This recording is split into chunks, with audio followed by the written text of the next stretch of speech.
What is going on, ladies and gentlemen? My name is Nikolai Espresso, and welcome back to another Black Ops 3 video here today on my channel. Today what we got for you guys is a ton of information. This one, I say that in no exaggeration at all. We actually do have a ton of stuff to discuss here today, from a lot of wild goose hunting to a lot of story recapping. We got a ton to talk about, so be sure to leave a like down below, and if you are new here, be sure to subscribe. But getting right into it, as of yesterday, we do know that we got a brand new teaser trailer talking about Black Ops 3, all kinds of augmentation to the human body and such, but there was a lot of stuff that went unnoticed to the general public, possibly, unless you are following the Twitter updates, SoundCloud updates, and all that kind of stuff very vigilantly. So we're going to start right here at the beginning with all the stuff we're going to be talking about here today. That starts with Jaxi Planet. They again tweeted something out. It was another SoundCloud clip, but this one, it was a little bit more different. It wasn't just random sounds and all that kind of stuff, talking about what was a near collision event with an asteroid as the last one did. I didn't really cover that too much because it just was lost in the sea of information that we were trying to decipher at the time, but this one has a much bigger piece to the puzzle. Now, I'll let you listen to this one real quick right now.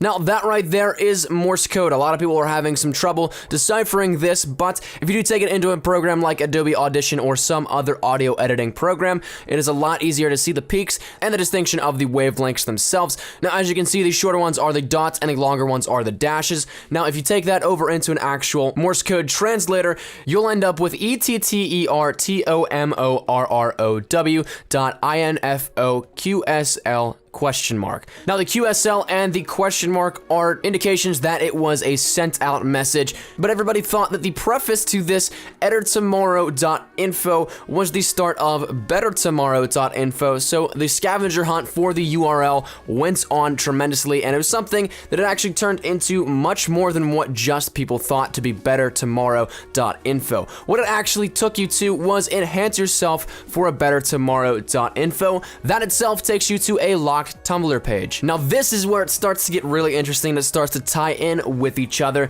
Again, if you did follow some of the little marketing campaigns and side teaser sites, you'll know what to do with this one. If you guys do remember the Court Optic website that we got as a part of the teaser site right after yesterday's teaser trailer, it was an ad within the trailer for an optical enhancement product. Now, if you went to that site and looked in the source code, twice there you saw PW:BLUEBIRD. Now, this isn't the first time that we saw a reference to BLUEBIRD. If you do remember, in the teaser trailer yesterday, there was a split second where there was an actual image of a BLUEBIRD with the futuristic scientific HUD above it with BLUEBIRD written on top of it. So BLUEBIRD obviously has a much more significant piece to this than a lot of people may let on, but if you actually type in BLUEBIRD in all caps to our locked Tumblr page, then it opens up the page. So what this brings you to and what you get is a very, very long story here in relation to the Black Ops 3 storyline. Now, I can say that with full confidence right now, but whenever I first started reading this,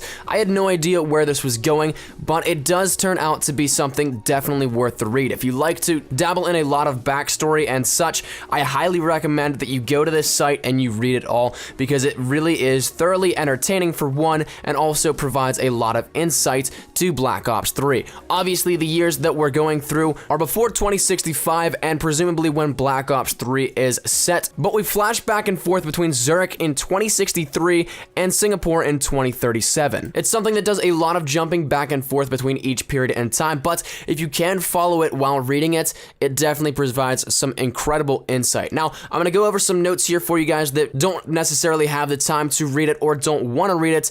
I'll summarize it here a little bit for you guys. So let's start out simple with the characters and the setting. Now, we're going to start out in Zurich 2063 2063. The characters include Bastion, Mitzi, and Mr. Voss. Now, Bastion is our main character here during the Zurich 2063 period. He is a newly employed communication affairs director at Coalescence Corporation. Now, if you guys do recognize that name, that is going to be a huge key player here in Black Ops 3. David Vonderhaar has been teasing this within his bio on Twitter, as well as we know almost for a certain fact that this may in fact be our main corporation in Black Ops 3, like Atlas was in Advanced Warfare. Mitzi is Bastion's sister. She's not in it too much other than the very beginning of this, but she is a wealth of knowledge, and she's had augmentation to her body in the form of memory extension. Bastion explains it as pretty much she has the entire internet in her brain. Now, Mr. Voss is the Coalescence CEO. He's not in the story until the very end, but whenever we get there,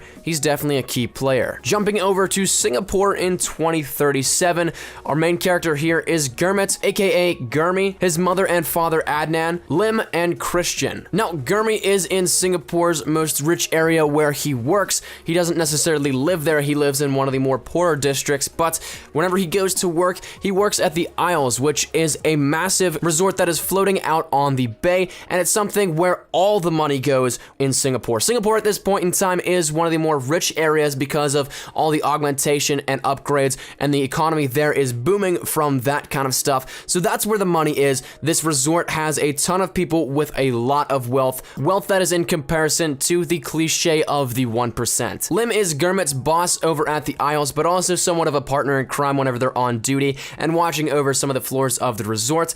Christian, we don't really know what his story is until a little bit later. We actually don't get his name until about the final passage of Singapore 2037, but he ends up being what he describes as a handler of a woman that Gurmit stops running down the halls with PTSD. Now, I'll get into what he actually does here in a second, but he is a key player in what is also known as Eccentric Systems, another corporation here that we have the name to. So even in my notes here, we're going to be jumping back and forth in between time periods. I'm going to try and keep it distinguished enough so that you guys can follow along with whatever time period we're in and what I'm saying. Hopefully it doesn't get lost in translation because, like I said, it is kind of hard to follow and just as hard to describe to somebody. So we're going to start out here in Zurich 2063.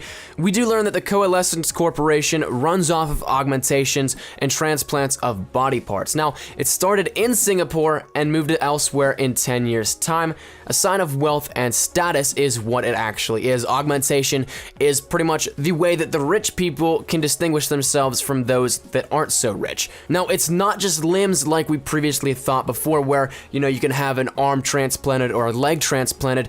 It is literally everything. There's talks of eye work, vocal work, memory expansion like Mitzi has, who is Bastion's sister. That is almost like upgrading storage space on a computer. There's treatment for hairs and pretty much everything else imaginable. Now, we get hints as to what actually happened and why we're in Zurich at the very point in time with the Coalescence Corporation. Bastion is having these flashbacks, or rather augmented reality dreams, about a Chernobyl-type disaster in a nightmare. Now, Coalescence Corporation had a part in the most lethal chemical leak in history, apparently. That can explain the Chernobyl-type disaster in his nightmare. And also, what is really interesting here is that a direct quote was, "The incident changed everything." Remember that? That's the Unmarked Man. So I'm assuming that the Unmarked Man here over on Twitter ties into this as being one of the people in that actual chemical leak. Now, where did that hit? It hit in Singapore. The one place that we're jumping back and forth from in time, seemingly hit the poorest of people as quoted. The ones who need it the most can afford it the least, and the ones who can, they're toasting in togas. Now, that actually refers to where Bastion and his sister are partying in the first act here of this story, talking about the lavish, rich parties from earlier. Now, we're gonna jump back to Singapore very quickly here in 2037. There's very little bit here in this next part, but it is very important to note. Gurmit is talking with his parents, and his father is kind of a stubborn one. He's one of those people that is a go-getter, the ones that, you know, see everything as having to be a battle rather than negotiated. he always talks about Gurmit's generation not doing anything, being negotiators and talkers, not actually going out and fighting and doing their part. Now, what he talks about next is really important. He says that there's a lot of alliances and joint countries and coalitions. There are talks of 10 communities in this actual piece as well, and pacts and agreements. So it seems like a lot of these countries that we know now in the world itself kind of come together and form giant super countries and unions, like I guess previously as the Soviet Union and such, but multiple of them and in much larger magnitudes. There were talks of stuff like this in very early leaks of Black Ops 3, if you want to call them that. We don't know anything really other than the fact that there are coalitions and countries here in this story. Whether or not that actually translates over into the actual game, that's something for time to tell, but it is something very interesting again as well. Jumping back into Zurich 2063, something that a lot of people may not be too happy with, exoskeletons were actually mentioned. Bastion is talking about an exoskeleton strike team surrounding his building that he works in on its opening day, making sure that everything goes smooth and nobody really tries to do anything stupid. But he also references for a company that builds humanoid combat boots and revolutionized battlefields with exoskeletons. So take that how you will. I personally see this as the first and only reference of exoskeletons. I personally do not believe they're going to be in the game at all, but it is something that I couldn't help but overlook. I had to bring it to you guys, so take it how you will. But this next part in Zurich 2063 is actually when we meet Mr. Vost, the Coalescence CEO. Bastion is in his first day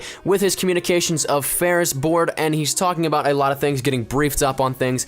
But then everybody starts to look at him. He notices that the room goes quiet, and there's just an aura around him that he doesn't know what's going on, and then he turns around and the Coalescence CEO is right there. Now, he is obviously in awe of this. The guy is one of the biggest powerhouses in the world. He is what he calls the rags to riches of Zurich, coming from a very poor family, working his way up into the ranks of Coalescence over the past decades, and then became the CEO and pretty much the augmented form of what everybody loves and wants in their own body. I guess the only way that I can put this in terms of something that maybe a lot of people will know is the ancient Rome civilization, where everybody cared about their look and a lot of people were being revered for their sheer beauty and body builds. Now, having met him is only the first part of this puzzle here. Vost actually gives him a personal assignment in which he assigns directly on Bastion's first day. He wants him to go and investigate some recalls of lung surgeries that happened and some people died,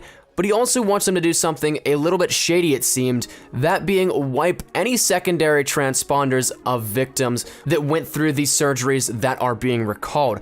Pretty much wiping any existence or connection to Coalescence Corporation from existence. So I don't really know how much to take of this because it was only very briefly mentioned, but it does seem a little dark and unethical if you ask me. Now, our final piece to this story flashes back to Singapore 2037 again. This next part is honestly crucial to the storyline and ties in with a lot of things here, but Gurmi is woken up from his only few hours of sleep after working the night shift at the Isles, to which he gets a message from an unknown number telling him to come to the 100th floor of the Isles and meet them there. He does that, eventually getting there and meeting up who we find out is finally Christian, and we actually get to know a little bit more on what he actually does. Now, like I said, the Isles is a high-end resort, so what he says next does actually surprise Gurmi a lot. He tells them that they, as in Eccentric Systems, rented out the entire 100th floor as well as the 99th floor. So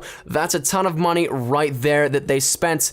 But everybody is out of those floors, and he ends up taking him to one of the rooms, and what Gurmi sees initially is terrifying to him, but ties up everything here in the story extremely well. They walk into this room where there's a bunch of gurneys as well as medical equipment, and there's a bunch of people strapped down.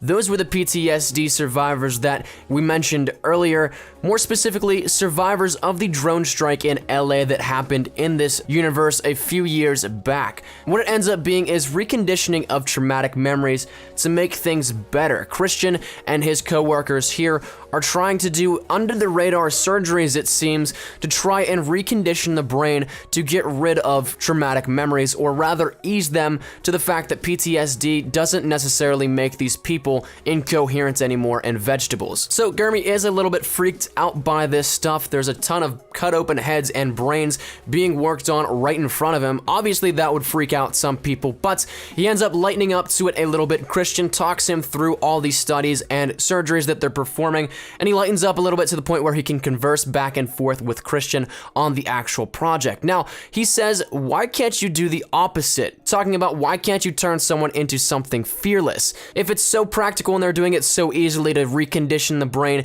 to actually remove a memory, or rather ease the pain of a memory, why can't they do the same thing where you can turn someone into fearless? And that's where Christian says, you're brighter than I thought. To which he hands him a lab coat, and that's where we enter our super soldiers, my friends. It all ties together so perfectly, and this is honestly one of the best reads that I've had in quite some time. I love the fact that they tie this all in under the radar, because the people that aren't digging tremendously are the ones that aren't gonna find this. So as you guys can see, we all tie back into the super soldiers things, back into our teaser trailer.